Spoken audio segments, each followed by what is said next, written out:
But the key global story across yesterday was always going to be about how the Federal Reserve was going to respond after that FOMC meeting that was happening and the outcome of that. And the Fed has been on point with what the market has expected.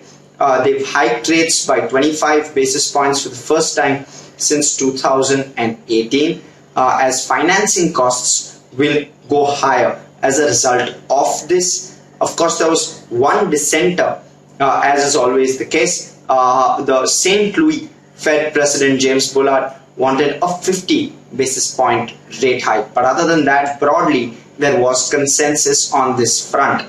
Members of the FOMC also paired growth expectations. Mind you, higher financing costs will impact growth, and they raised their outlook on inflation as well, as Fed seems to be slightly behind the curve on that particular piece as well.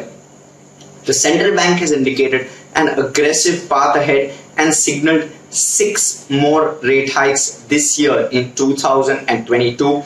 The federal funds rate is expected to hit 1.9% by the end of the year. That's 1% more than indicated in December of 2021.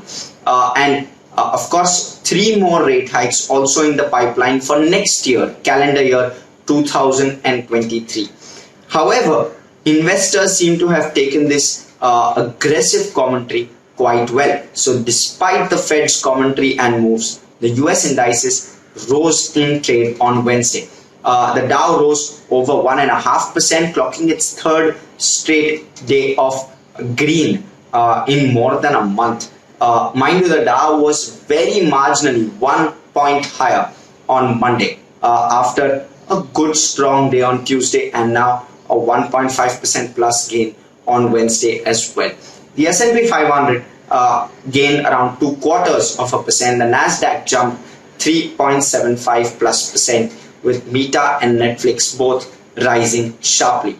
European markets rose. Of course, they rose not on the back of the Fed commentary, but they closed prior to the Fed commentary itself, and despite that, they've gone up. The DAX is up around 3/4%.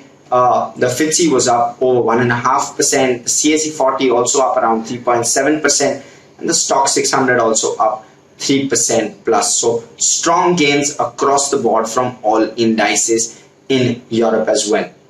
So the handover to Asia today morning was quite positive, and that meant that Asian indices are currently in the green, pretty much consensus green across Asian indices. We see the Nikkei 3% up, plus up. The Hang Seng 2 is up 4% plus. So strong gains across the board. All indices 1% up across the board, 1% plus higher.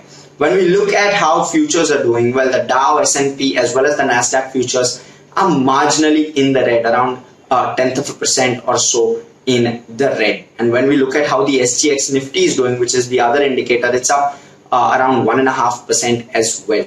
So strong cues across the board, especially for Indian markets when we look at it.